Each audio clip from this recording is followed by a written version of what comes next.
నాదా క్రియేషన్స్ అభిమానులకు ఓ తండ్రి తీర్పు సంక్రాంతి శుభాకాంక్షలు. ఓ తండ్రి తీర్పు 18వ రోజు ఈరోజు 125 సెంటర్లో హౌస్ఫుల్గా నడుస్తుంది. సంక్రాంతి సందడి ఏ నోట విన్నా ఓ తండ్రి తీర్పు, ఓ తండ్రి తీర్పు. ఈ తీర్పుకు స్పందించి ప్రముఖులు ఒక 5 మంది నాదా క్రియేషన్ స్టూడియోకి వచ్చారు. వారితో చర్చాగోష్ఠి మీరు వింటారు, చూడండి.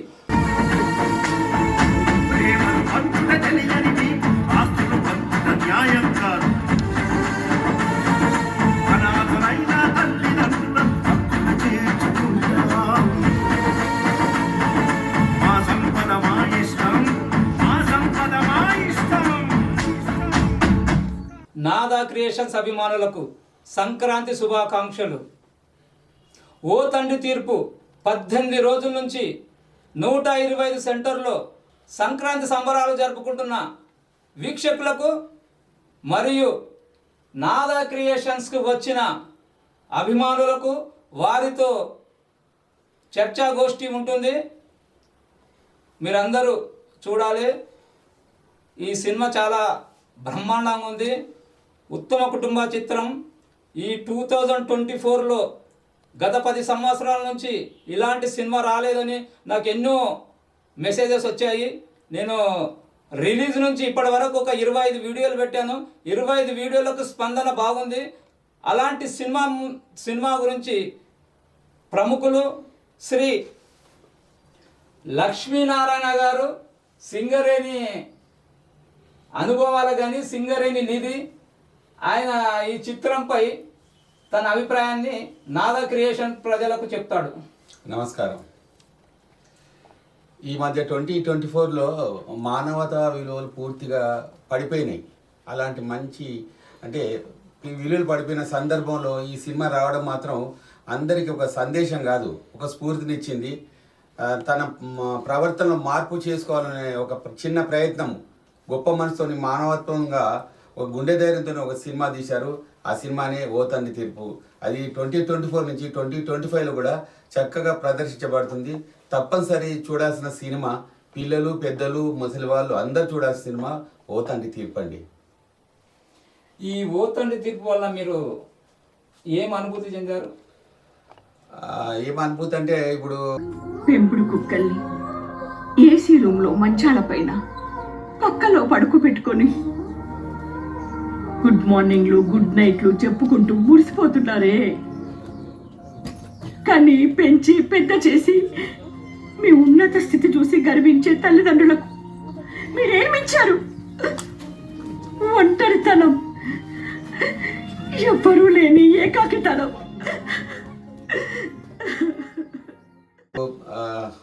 ఈ పిల్లలు ఉన్నారు కదా, పిల్లలు పెద్దవాళ్ళు అవుతారు, మేము ముసలి వాళ్ళు అవుతాను ఒక ఆలోచనలు ఎవరు పోతలేరు. ఇప్పుడు గడిస్తే చాలు, మన వచ్చిన సంపాదన కాకుండా మన తండ్రుల ఆస్తులు కూడా సంపాదించుకొని మనం ఎంజాయ్ చేద్దామనే దృక్పథంతో ఉన్నారు. నేను కూడా ఒకనాటికి తండ్రి అవుతా, తాతనైతా, ముసలితనం వస్తాను ఒక భయం భ్రాంతులు అయితే లేరు. వాళ్లకు కనుపు కలిగించేదే చెప్పబెట్టే ఈ ఓ తండ్రి తీర్పు. ఇంకొకటి ముఖ్యంగా చెప్పాల్సింది ఏంటంటే, ఒక తల్లి లేకపోతే పరిస్థితి ఎట్లుంటుంది, ఒక తండ్రి లేకపోతే పరిస్థితి ఎట్లుంటుంది. తల్లి తండ్రి లేని అనాథలను ఒకసారి మీరు కలుసుకొని చూడండి. చూసినప్పుడు వాళ్ళ యొక్క మనోవేదన మీకు అర్థమవుద్ది. ఆ మనోవేదన అర్థమైనప్పుడు తల్లిదండ్రుల పట్ల మనం ఎట్లా బాధ్యతాయుతంగా ఉండాలని మాత్రం తెలియజెప్పే చిత్రమే ఓ తండ్రి తీర్పు. అయితే ఈ చిత్రంలో ప్రేమలు పంచని కొడుకులకు ఆస్తులు పంచుట న్యాయమా అని ప్రశ్నించాడు. చివరికి తన ఆస్తులన్నీ అనాథ శరణాలయాలకు మొత్తం రాసిచ్చాడు. ఇది న్యాయమేనా? తన ఆస్తులు తన కొడుకులకు, కూతురుకు కాకుండా అసలు ఎందుకు ఇవ్వాల్సి వచ్చింది అంత ఆస్తులు? మీరైతే ఇస్తారా? నేనైతే ఇవ్వనండి. ఎందుకంటే వాళ్ళు ఉద్యోగస్తులు అయ్యే వరకు వాళ్ళ డెవలప్మెంట్ గురించి, వాళ్ళకు ప్రతి రూపాయి గురించి వెనక్కు తిరిగి చూసుకోకుండా ప్రతి రూపాయి నేను ఖర్చు పెట్టిన కాబట్టి వాళ్ళు ఎదిగి బుద్ధిమంతులు అయితే నేను భ్రమలో పడి వాళ్ళకి అన్ని ఉన్నదని దోచిపెట్టినా, ఉన్నది కాస్త మిగిలింది కూడా వాళ్ళకి ఇచ్చి మరో పొరపాటు చేయొద్దని అనాథాశ్రమం ఇవ్వాలని మాత్రం ఒక చక్కని సందేశం ఓ తండ్రి తీర్పు అండి. ఈ ఓ తండ్రి తీర్పు వల్ల మీరు కూడా ఒక తండ్రే కదా. అవును. మీరు ఈ సినిమా చూసిన తర్వాత మీకు ఏమనిపించింది? నాకు కూడా కొడుకులు ఉన్నారు కదా, కొడుకులకు మరి నా ఆస్తి ఇవ్వాలనా, నీకేమైనా మిగిలి ఉందా, వాళ్ళ మీద ఏమైనా ఆశిస్తున్నారా? ఇప్పుడు అది ఈ మధ్య కాలం నేను చేస్తలేను. ఎందుకంటే నాకు ఒక ఆలోచన ఉంది, ఎప్పటికైనా పిల్లలు మార్పు జరిగే అవకాశం ఉందని నేను ముందు జాగ్రత్తగా నేను ఒక జాగ్రత్తలనే ఉన్నాను. అలాంటి పొరపాటు మాత్రం చెయ్యను. నా డబ్బు మాత్రం నాకు అనుకూలం, నా భార్య బతికినంత కాలం ఉండేటట్టు మాత్రం ఉంచుకున్నాను. వాళ్ళు చూసినా చూడపోయినా, చూసిననుకో వాళ్ళకే ఇచ్చేస్తారు. చూడని పక్షులు మాత్రం అనాథ పిల్లలకు, తల్లిదండ్రులు లేని పిల్లలకు మాత్రం వాళ్ళు దారదత్తం చేస్తానండి ఆ డబ్బంతా కూడా. Thank you Lakshman sir, thank you. Director retired Kota Narasimhulu గారు తన కుటుంబ సమేతంగా ఈ సినిమా చూసి కన్నీరు పెట్టుకున్నారు. మరి ఈ సినిమాపై వారి అభిప్రాయం నాద క్రియేషన్స్ వాళ్ళు కోరుచున్నారు. ఇప్పుడు సమాజం ఎలా అయిందంటే సాఫ్ట్వేర్ సంప్రదాయాలు, జంగిల్ కాంక్రీట్ జంగిల్, ఆదాయ వ్యయాలు, వీటి వెనకాల పరిగెడుతున్నారు జనాలందరూ. ఆప్యాయతలు లేవు, మనుగడలంతా మంటగారిపోతున్నాయి. ఇలాంటి సమయంలో ఇలాంటి సినిమా తీసి ప్రేక్షకులందరికీ మన్ననలు పొందే విధంగా తీయడం చాలా గొప్ప విషయం, ధైర్యం కూడా. ఇలాంటి సినిమాలు నడవడమే చాలా తక్కువ. ఈ రోజుల్లో ఇలాంటి సినిమా తీసి మంచి మెసేజ్ని ఇచ్చిన రారాజు గారికి, డైరెక్టర్ గారికి, సినీ యూనిట్ అందరికీ నా హృదయపూర్వక అభివందనలు. పిల్ల పాపలతో కలిసి చూడాల్సిన సినిమా, తప్పక చూడగలరని మనవి చేస్తున్నాను. అయితే ఈ సినిమా చూశారు కదా, ఈ సినిమాలో ఓ తండ్రి తీర్పు, ఆ తీర్పు మీ హృదయాన్ని ఆకట్టుకుందా, లేకపోతే చాలా గొప్పగా అనిపించింది. చాలా ధైర్యంగా తీశారు. ఇది ఏ కొద్ది పిల్లలకైనా కనువిప్పు కలిగితే సమాజానికి ఉపయోగపడుతుంది. Okay okay. అయితే మీరు పిల్లలకు మీ తరఫున ఏమైనా మెసేజ్ ఇస్తారా? మెసేజ్ ఏముందండి, సంప్రదాయాలు, మనుగడలు వాళ్ళు పాటించాలి. తల్లిదండ్రుల పట్ల భక్తి మర్యాదలతో ఉండాలి. చిన్నప్పటి నుంచి కానీ పెంచి కష్టపడి ఒడిదుడుకులు ఓడ్చుకొని ఎన్నో విధాలుగా వాళ్ళు చేస్తారు. దానికి ప్రతిఫలం ఆశించకుండా చేస్తారు. కానీ వీళ్ళ బాధ్యతగా వాళ్ళు తల్లిదండ్రుల పట్ల మర్యాదగా ఉండాలా, చక్కగా చూసుకోవాలా. వృద్ధాప్యంలో ఆరోగ్యం, అనారోగ్యం అన్నీ ఎన్నో ఉంటాయి. వాళ్ళని వదిలేసి గాలికి వదిలేస్తే మాత్రం అది పాపమే అవుతుంది పిల్లలకి. ఓకే, థ్యాంక్ యూ నరసింహులు గారు, ధన్యవాదములు. ధన్యవాదాలు. ఇప్పుడు కొత్తపల్లి విశ్వనాథ్ అంబడి కుండలు రచయిత, అంబడి కుండలు చిత్రానికి, ముఖ చిత్రానికి ఇంటర్నేషనల్ అవార్డు గ్రహీత. ఇంటర్నేషనల్ అవార్డు గ్రహీతనే కాదు, తను చిన్నప్పటి నుంచి 10వ ఏట చిత్రాలకు రివ్యూ రాసేవాడు. ఆర్ నారాయణమూర్తి చిత్రాలకు రివ్యూ రాస్తూ నేటికి కూడా ఈ సమాజంలో స్త్రీ సాధికారత మీద తన యొక్క గలాన్ని విప్పి ప్రేమకు పరీక్ష అనే ఇంటర్వ్యూ 1 గంట 10 నిమిషాలు నాన్ స్టాప్ ఇచ్చారు. దాన్ని మేము నాదా క్రియేషన్లో 45 ఎపిసోడ్లు పెట్టాము. ప్రేమకు పరీక్ష ముగిసింది 45వ ఎపిసోడ్. 46వ ఎపిసోడ్ నుంచి రిజల్ట్ రాబోతుంది. మరి అంతటి మహాత్ముని యొక్క ఇంటర్వ్యూ నాదా క్రియేషన్స్ వారు తీసుకుంటున్నారు. వారు ఈ కుటుంబ సమేతంగా వాళ్ళ తల్లిదండ్రులతోటి, వాళ్ళ పిల్ల పాపలతోటి, వాళ్ళ బంధువులతో అందరితో చూశాడు, ఎంతో మందికి చూపించాడు. ఈ చిత్రంపై తన అభిప్రాయాన్ని మన నాదా క్రియేషన్ అభిమానులకు తెలియజేస్తున్నారు. చూడండి. ప్రేక్షకులకు నమస్కారం. ఏవికే ఫిలిమ్స్ బ్యానర్పై అరకపూడి విజయ్ కుమార్ గారి ఆశీస్సులతో నిర్మించిన ఓ తండ్రి తీర్పు చిత్రానికి భీమవరం ప్రతాప్ రెడ్డి దర్శకత్వం వహించారు. అయితే ఈ సినిమాని రాజేంద్రరాజు గారు ముందుండి నడిపించారు. శ్రీ రాపోలు దత్తాత్రి గారు ప్రాజెక్టు కోఆర్డినేటర్గా తన పనిచేశారు. దత్తాత్రి గారికి అప్పచెప్పిన తన విధిని సమర్థవంతంగా నిర్వర్తించారు. అయితే ఓ తండ్రి తీర్పు సినిమాని డిసెంబర్ 27వ తారీఖున రాష్ట్ర వ్యాప్తంగా, ప్రపంచవ్యాప్తంగా రిలీజ్ చేశారు. అయితే మా ఫ్యామిలీతో వెళ్ళి హైదరాబాద్లోని శశికళ థియేటర్లో చూడడం జరిగింది. అయితే ఓ తండ్రి తీర్పు సినిమా యువతకు కనువిప్పు కలిగించేందుగా, యువతకు చెంపపెట్టుగా ఉంటుంది. అయితే కని పెంచి అన్ని పిల్లలకు ప్రయోగాలను చేసిన తల్లిదండ్రులకు ఎవరు పట్టించుకోకుండా వాళ్ళకు కనీసం తిన్నావా అని కూడా అడగట్లేదు. ఈ సినిమాలో చూపించారు. ప్రేమలు పంచని పుత్రికలకు కానీ పుత్రులకు కానీ జాలి దయలేని పుత్రులకు కానీ పుత్రికలకు కానీ తమ ఆస్తిని ఇవ్వకుండా ఈ ఆస్తిని అనాథలకు ట్రస్టులకు రాయడం నాకు మంచిగా అనిపించింది. ఇది చేయాలి, ఇట్లాగే చేయాలి, ఎవరైనా అట్లాగే చేయాలి. ఎందుకంటే అనాథలకు అభాగ్యులకు ఆస్తులు పంచితే వాళ్ళు కూడా మన పిల్లలాంటి వాళ్ళే, ఇంకా పుణ్యం వస్తుంది. పుణ్యం మూట కట్టుకొని వెళ్ళిపోతాం. ఈయన ఇలాంటి మూర్ఖ కొడుకులకు బిడ్డలకు ఆస్తి ఇవ్వనవసరం లేదు. అయితే ఈ సినిమా వ్యాపార లాభాపేక్షతో కాకుండా సామాజిక శ్రేయస్సు కోసం నిర్మించినట్టు అనిపించింది నాకు. ఈ సినిమాని కుటుంబ సమేతంగా చూడడం జరిగింది నేను మా ఫ్యామిలీతో, ముఖ్యంగా మా అమ్మతో. అయితే ఈ సినిమా ఓటీటీలో వచ్చిన తర్వాత కూడా చూస్తాము. ఇంకా ఇప్పటికీ విజయవంతంగా ప్రదర్శించబడుతుంది. యూత్ అంతా ఇప్పుడు విలాసాలకు మళ్ళీ డ్రగ్స్ మాదక ద్రవ్యాలకు వీటికి అలవాటు పడుతున్నారు, బానిసలు అవుతున్నారు. చదువుకున్న వాళ్ళు మంచి మంచి ఇంజనీరింగ్, మెడిసిన్, పెద్ద పెద్ద చదువులు చదివిన వాళ్ళు తల్లిదండ్రులు పంపించిన డబ్బులు అయిపోతున్నాయి. ఎంత తల్లిదండ్రులు పంపిస్తారు? ఆ డబ్బుల కోసము చిన్న చిన్న దొంగతనాలు, దోపిడీలు, హత్యలు ఈ విద్యార్థులే చేస్తున్నారు. అంటే చాలామంది, అందరు విద్యార్థులు నేను అనట్లేదు, ఈ డ్రగ్స్కు ఈ వీటికి బానిస అయిన వాళ్ళకి ఇలాంటి యువతనే మన దేశానికి, యువతతోనే అంత సాధ్యం ఏదైనా. ఇలాంటి యువత ఈ క్యారెక్టర్లో సన్నీ కునాల్ యువ కథానాయకుడు నటించారు. తర్వాత ఈ యువ కథానాయకుడికి ఈ డ్రగ్స్ అలవాటు పడ్డ పిల్లలకి మంచి సందేశం ఇచ్చేటట్టు వాళ్ళలోనే మార్పు తీసుకురావడానికి పోలీస్ క్యారెక్టర్ ఆఫీసర్ కూడా మంచిగా పనిచేశారు. రియల్ లైఫ్లో కూడా ఈ పోలీస్ ఆఫీసర్లు కూడా అట్లాగా నీతి నిజాయితీగా వీళ్ళని మంచి మార్గంలో నడిచేటట్టు ఉండాలి. కానీ దీంట్లో అయితే నాకు మంచి అనిపించింది. యువతకు ఇది బాగుంది ఈ సీన్. అయితే ఈ సినిమాలో real and real Natasimha KVL Narasimharao గారు తన స్పీచ్లో ప్రజలను మేల్కొల్పే కొన్ని సెక్షన్లు చెప్పాడు. అవును. తల్లిదండ్రులను సరిగా చూడని పిల్లలకు ఒక్క ఫోన్ చేస్తే చాలు వాళ్ళని కటకటాల్లో వేస్తానన్నాడు. మరి అలాంటి సీన్ చూసి ఈనాడు విద్యార్థులు కానీ పిల్లలు కానీ వాళ్ళ స్పందన ఎలా ఉంటుంది అనుకుంటున్నారు మీరు? స్త్రీ సాధికారత మీద కానీ విద్యార్థుల మీద కానీ ఎన్నో వ్యాసాలు రాశారు. మరి మీరు ఈ విద్యార్థుల వల్ల ఏమైనా మేలుకొల్పు వస్తుందంటారా? అంటే కని పెంచి పెద్ద చేసి నా ప్రయోగాలు చేసిన తల్లిదండ్రులను పట్టించుకోకుండా వాళ్ళని కొందరు కొడుతున్నారు కూడా, కోడళ్ళు కొడుతున్నారు, అందరు కొడుతున్నారు. తల్లిదండ్రులు ఎట్లాగో అత్తమామలు కూడా తన తల్లిదండ్రులాగానే ఫీల్ కావాలి. అంటే అత్తమామలు కూడా మంచి వాళ్ళు ఉన్నారు, మంచి వాళ్ళు ఉన్న వాళ్ళని ఇబ్బందులు పెడుతున్నారు.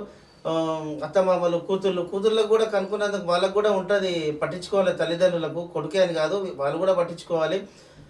అలాంటి వాళ్ళకి మన కేవీఎల్ నరసింహారావు గారు తల్లిదండ్రుల్ని అనాథల్ని చేసే పిల్లల్ని కఠినంగా శిక్షించే చట్టాలున్నా కూడా కనీ పెంచిన వారిపై కేసులు పెట్టేందుకు పేరెంట్స్ ముందుకు రావడం లేదు. కఠినాత్ములైన పిల్లల్ని కన్నా తల్లిదండ్రులారా మారండి. మీకు జరిగిన అన్యాయం గురించి ఒక్క ఫోన్ కాల్ చేయండి. చట్టము న్యాయము మీకు తోడుగా ఉంటుంది. మీరు చచ్చిపోతే ఆస్తులు బంగారం పంచుకునే పిల్లల కోసం ఎందుకండి ఏడుస్తారు? ఒక్క కేసు పెట్టి జైలుకి పంపించండి, పిల్లలు మారుతారు, సమాజం మారుతుంది, దేశం బాగుపడుతుంది. ఏం చిన్నపిల్లలు తప్పు చేస్తే మార్పు కోసం దండించలేదా? ఇప్పుడు ఎందుకు మీలో మీరే దహించుకుపోతున్నారు? Mind it my dear parents, నిర్లక్ష్యాన్ని మించిన నేరం లేదు. ఆలోచించండి. Mind it my dear parents, నిర్లక్ష్యాన్ని మించిన నేరం లేదు. ఆలోచించండి. రియల్ లైఫ్లో కూడా ఆయన అడ్వకేటే. అయితే వాళ్ళు ఇచ్చిన సందేశం ఏంది, నరసింహారావు గారు అయితే వీటిని పిల్లలు ఇంత ఇబ్బంది పెట్టినా జాలి దయతో వదిలేదు, వాళ్ళని కేసులు పెట్టి బొక్కలకు దోసేయాలి, పనిష్మెంట్ ఇవ్వాలనడం చాలా మంచిగా చెప్పారు. ఇది వాళ్ళకు యువతకు ఇది చెప్పపెట్టే. ఓ తండ్రి తీర్పు సినిమాలో ఒక సన్నివేశం చూస్తే నేను ఏడ్చాను.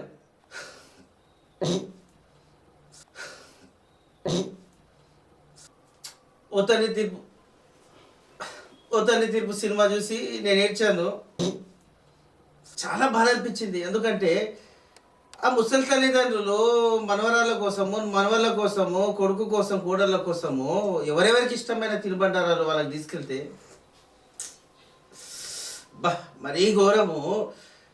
అసలు చీచి చీచి చీచి కోడలంటది, మీ అమ్మ నాన్న వద్దంటది, ఇంకా కూతురా చిచ్చి ఏం కూతురు అది?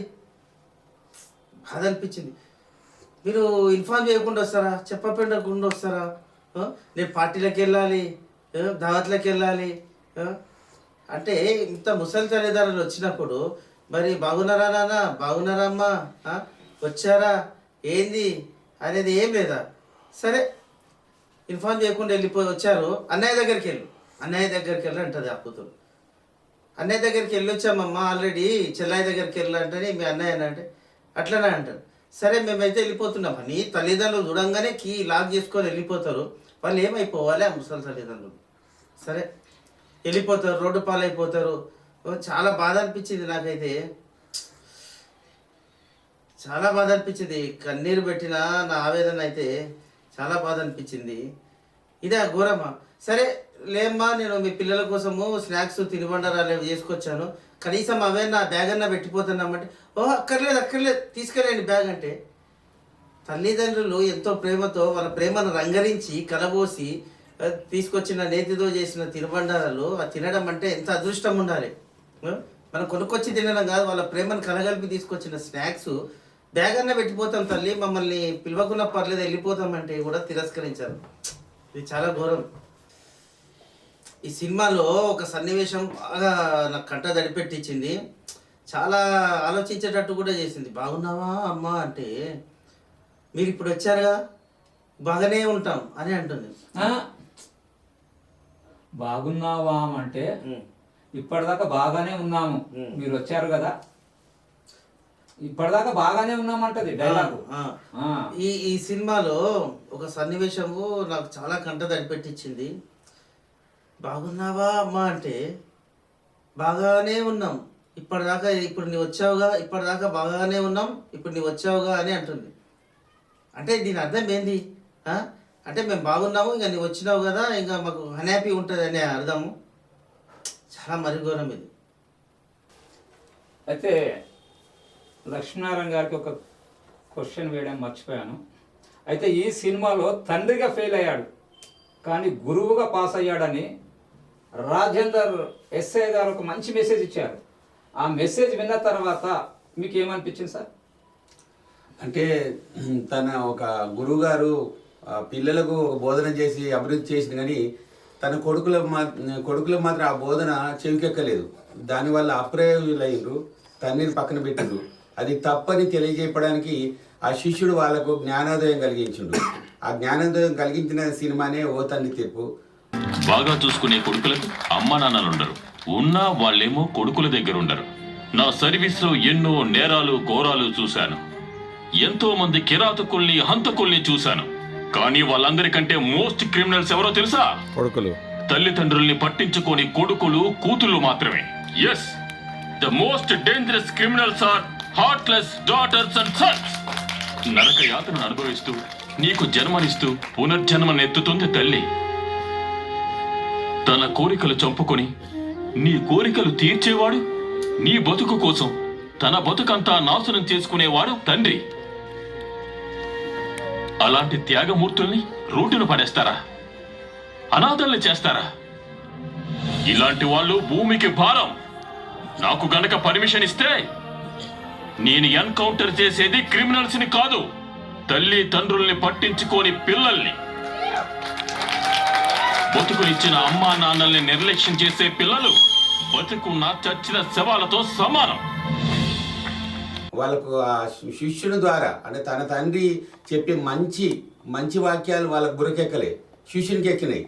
అది ఆ సినిమాలో మనం తెలుసుకోవాల్సిందని, మన తండ్రి మన పక్కనే ఉండి మంచి మార్గం చెప్పినట్టు వినకుండా శిష్యుని ద్వారా తెలుసుకున్నారు. అది నిజంగా నీచం అది, కానీ చివరికి తెలుసుకున్నారు. రియలైజ్ అయ్యే లోపల జరిగింది, నష్టం జరిగిపోయింది. తల్లిదండ్రులు వాళ్ళ చేతికి దొరకలేదు, చనిపోయారు. కానీ ఆ తల్లిదండ్రులు ప్రాణం ఉన్నప్పుడే ఒడిసి పట్టుకొని వాళ్ళని కాపాడుకోవాల్సిన బాధ్యత మన అందరి మీద ఉందని ఈ యొక్క సినిమా తెలియజెప్పిందండి. జనరల్గా మనం అనుకునే విషయం ఏంటంటే కొడుకులు కఠినాత్మకంగా ఉంటారు, కూతుర్లు ప్రేమగా ఉంటారని ఒక నానుడి. జనరల్గా ప్రతి కుటుంబంలో ప్రతి విషయాల్లో కూతురు పుడితే మాత్రం ప్రేమ ఉంటుంది అనేది. కానీ ఈ సినిమాలో అలా కాదు. ఇప్పటి జనరేషన్ ఘోరంగా మారిండు. కొడుకులు కూతుర్లు అనే భేదం ఏం లేదు. కొడుకులు కూతుర్లు స్వార్థపరలేండ్రు. వాళ్ళ స్వార్థం కోసం ఎంతకైనా తెగిస్తారనేది ఒక సినిమాలో చూపెట్టారు. అది చాలా మందిలో ఉన్నది, చాలా కుటుంబాల్లో ఉన్నది. దాన్ని ఏలెత్తి చూపెట్టిండ్రు ఈ సినిమాలో ధైర్యంగా. జనరల్గా ఆడపడుచులు అనేది లేదు, అది పోయింది. ఆ కాలం ఒక 20 ఏళ్ళ క్రితమే పోయింది, సమసిపోయింది. కొడుకులు ఎంతనో కూతురు కూడా స్వార్థపరులు అవుతారని ఈ సినిమాలో స్పష్టంగా చూపెట్టాను. కారణం ఏంటంటే తన పిల్లలకి ఏం కావాలో, గోరుముద్దల్లో ఏది తింటారో అనేది ప్రతి తల్లిదండ్రులు చేసి పెట్టేవాళ్ళు. వాళ్ళ పిల్లలైనా కూడా వాళ్ళ అభిరుచి మేరకు పిండి వంటలు వివిధ రకాలను తీసుకొచ్చి పెట్టిండ్రు. ప్రేమకు వచ్చిండ్రు, ఎంతో ఆత్రంగా ఎదురు చూస్తారు అనుకున్నారు.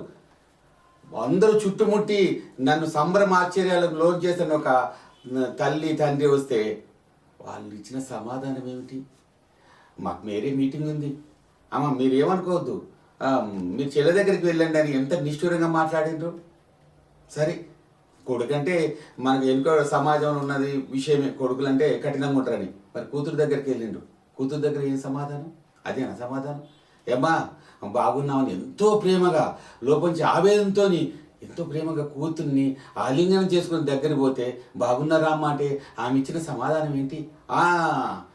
ఇప్పటి వరకు బాగానే ఉన్నాం, ఇప్పుడు ఏమైద్దో అని ఆ లోపల అనుకున్నది. అంటే ఏంది అంటే శని చుట్టుకుంటుంది అర్థం. ఒక తల్లి అంటే ఇది దేవత, ఒక దేవత మనం నడిచి వచ్చింది, మన దగ్గరకు వచ్చింది. మనం జనరల్గా గుడికి వెళ్ళాలి, కానీ గుడిలోని దేవత నడిచి మన ఇంట్లోకి వచ్చినప్పుడు నిర్లక్ష్యం చేస్తే ఎంతవరకు సబు? ఆ పాపం ఎంత ఉంటుంది?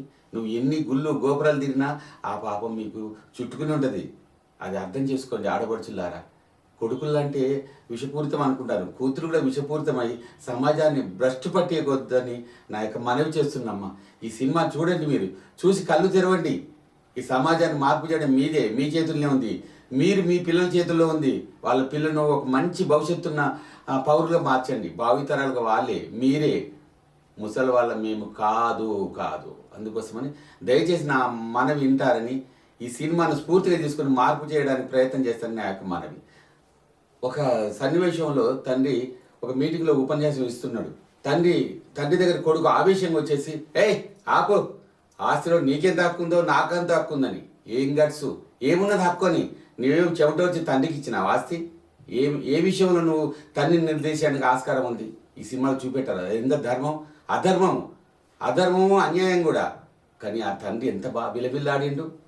నీ చిన్నప్పుడు నీకు జ్వరం వస్తే తన జ్వరంలాగా భావించిండు. నీ వాంతులు విరోచనతి అసలు ఒక పాకి వాళ్ళలాగా అన్నీ ఎత్తిపోసిండు. నీకు గుర్రం కావాలని గుర్రం చేయలేని పరిస్థితుల్లో చెల్చెల్ గుర్రం తన వీపు మీద ఎక్కించుకొని ఆటలాడించిన తండ్రిని మర్చిపోయి అనే దానికి ఎంత నీచము. ఒక పరాయి మనిషిని పట్టుకుని ఒక కన్న తండ్రి అని అనడము నిన్ను కుసంస్కారానికి ప్రతీక ఆ తండ్రి కొడుకు పాత్ర. అలాంటి పనులు మీరు చేయకండి, దయచేసి చేయకండి. వాళ్ళు చేసింది సబబుగా ఉందని చక్కని తీర్పు ఇచ్చిండు. ఈ ఆస్తిలో మీకు వాటా లేదు, మీ కాళ్ళ మీద నిలబడే పరిస్థితి నేను తీసుకొచ్చిన తర్వాత ఇంకా ఆస్తిని అండగట్టి మిమ్మల్ని బద్దకస్తులు చేయొద్దని ఆ అనాథ శరణాలయానికి తన యావదాస్తి ఇవ్వడంలో న్యాయం ఉంది. అదే ఓ తండ్రి తీర్పు. నా పిల్లలకు నేను అవసరం లేదు, కానీ నా ఆస్తులు కావాలి. అందుకే నేను ఒక నిర్ణయానికి వచ్చాను. నా ఆస్తిలో చిల్లి గవ్వ కూడా నా పిల్లలకి ఇవ్వను. ప్రేమను పంచని పిల్లలకు ఆస్తులు పంచనుగాక పంచను. మేము మీ కడుపున పుట్టిన వాళ్ళం. నీ ఆస్తి మీద నీకెంత హక్కు ఉందో మాకు కూడా గంతే ఉన్నది. అందనంత దూరాన ఉన్న కడుపు తీపితో వస్తే మీరేం చేశారా? నాన్న సైకిల్ కొనివ్వు, బైక్ కొనివ్వు అంటే అప్పు చేసి మరీ కొనిచ్చాను కదరా. అర్ధరాత్రి వాంతులు విరోచనాలు అవుతుంటే ఈ చేతులతో పట్టాను కదరా. వీపు మీదెక్కి చల్చల్ గుర్రం చలాకి గుర్రం అంటుంటే మోకాళ్ళు నొప్పొచ్చినా భరించాను కదరా. గాడిదలా చాకిరీ చేసి పెంచి పెద్ద చేస్తే కుక్కలా చూసావు కదరా, పిచ్చి కుక్క.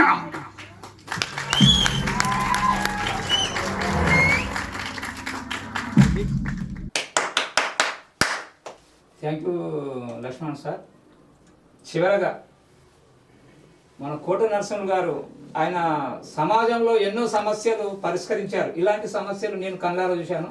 అయితే ఈ సమస్య నీకే గనక వస్తే ఎలాంటి తీర్పు తీసుకుంటావు? అలాంటి సమస్య రాకూడదనే కోరుకుంటామండి. ఒకవేళ వస్తే ఆ సినిమాలో ఇచ్చిన తీర్పే పాటించాలి, తప్పదు. Thank you. ఆంధ్రప్రభ జర్నలిస్ట్ 25 సంవత్సరాల నుంచి ప్రజలకు మంచి మెసేజ్లు నిలదీసి నిక్కచ్చిగా మంచి పోస్టులు పెట్టి ఎన్నో పనులు చేయించారు. మరి ఈ ఓ తండ్రి తీర్పు కూడా ఆయన చూశారు. ఆయన యొక్క మా స్టూడియోకి వచ్చి ఆయన కన్నీరు గార్చి నాద క్రియేషన్ స్టూడియోకి వచ్చి స్పందిస్తున్నారు. చూడండి. ఓ తండ్రి తీర్పు చూడదగ్గ సినిమానే.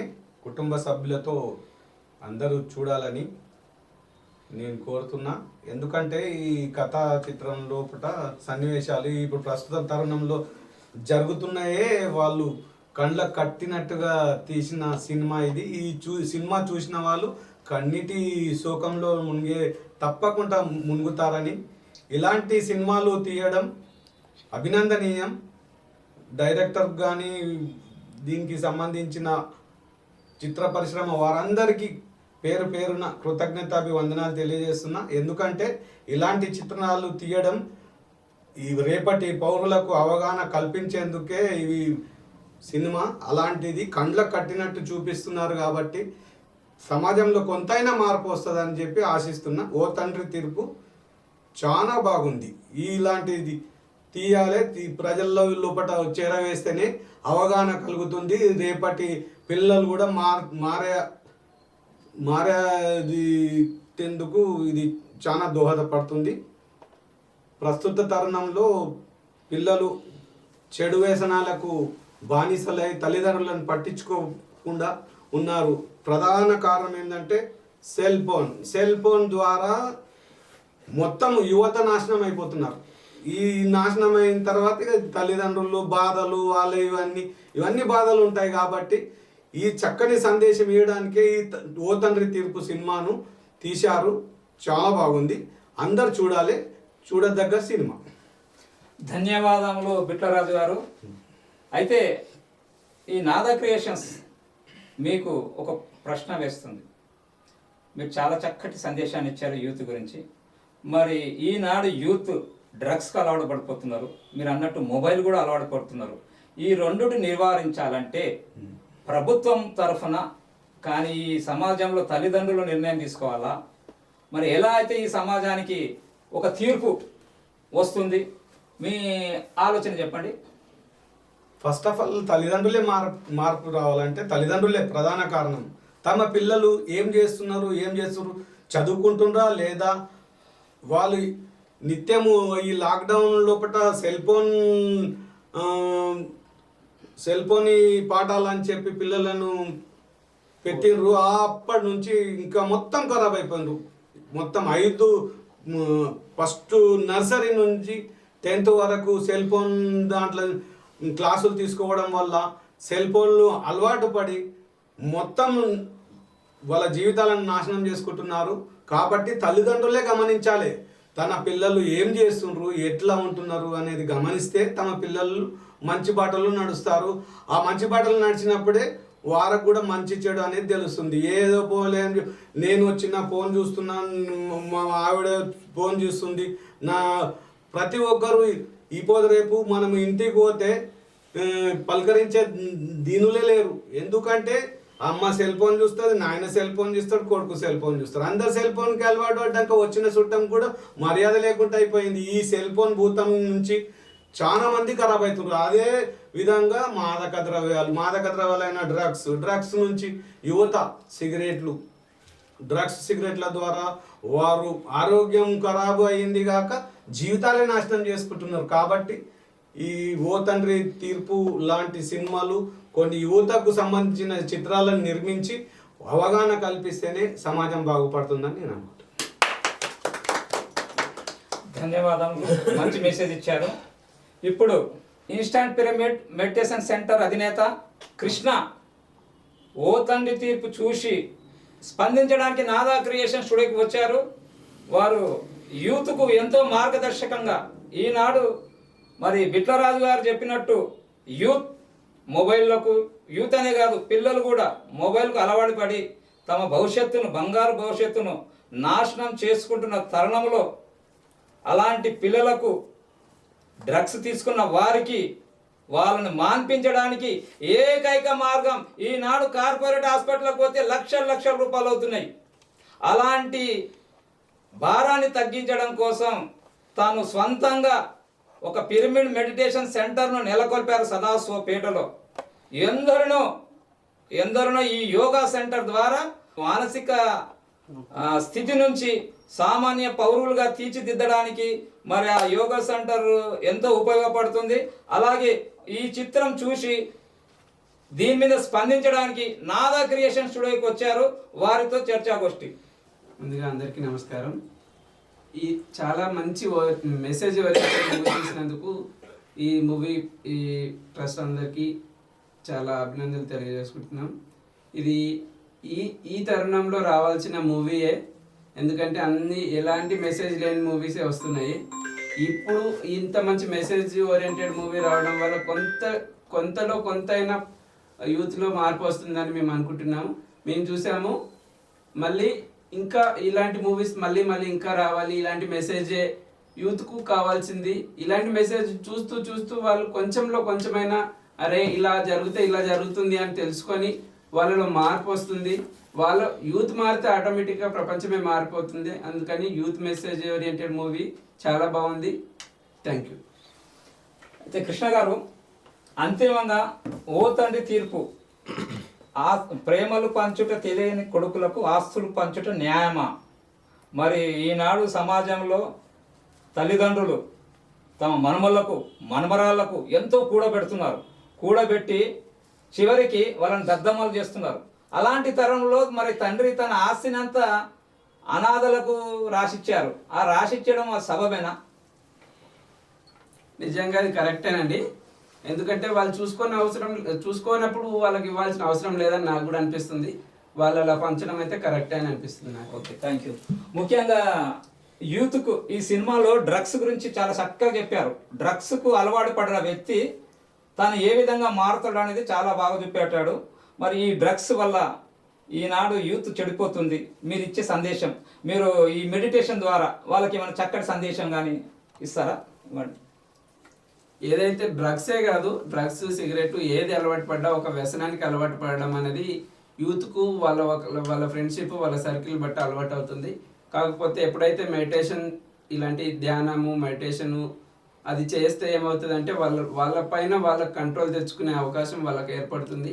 తల్లిదండ్రులు అందరు గమనించి ఇలాంటి సెంటర్లని ప్రోత్సహించి ధ్యానం చేయమని ప్రతి ఇంట్లో ప్రతి తల్లిదండ్రి చేయాలి, పిల్లలు కూడా చేయాలి. అలా చేస్తూ ఉంటే ఏమవుతుందంటే వాళ్ళు తెలుసుకోగలుగుతారు, నియంత్రణలో ఉంటారు. ఒక పరిణామం అనేది ఏర్పడుతుంది. వాళ్ళు డ్రగ్స్ తీసుకున్నప్పుడు వాళ్ళు ఏం చేస్తున్నారు ఏం చేయట్లేదని కంట్రోల్ తప్పి ప్రవర్తిస్తారు. కాబట్టి ఒకవేళ వాళ్ళు ధ్యానం చేస్తే వాళ్ళు తెలుసుకొని ఇతరులతో ఎలా ప్రవర్తించాలి, ఎలా ప్రవర్తిస్తే బాగుంటుంది అని చెప్పేసి వాళ్ళని తెలుసుకోగలుగుతారు. తనని తాను తెలుసుకున్నప్పుడు ఆటోమేటిక్గా ఇతరులకు చెప్పగలుగుతారు. ఇతరులకు చెప్పారంటే ఒకరి ద్వారా ఒకరు ఇంకో మారినప్పుడు సమాజమే మారుతుందని నా అభిప్రాయం. ఓ తండ్రి తీర్పు చాలా బాగుంది, అందరు చూడండి. ఓ తండ్రి తీర్పు చాలా బాగుంది, అందరూ చూడండి. ఓ తండ్రి తీర్పు ఇది యువతకు మార్పు. ఓ తండ్రి తీర్పు ఇది యువతకు మార్పు.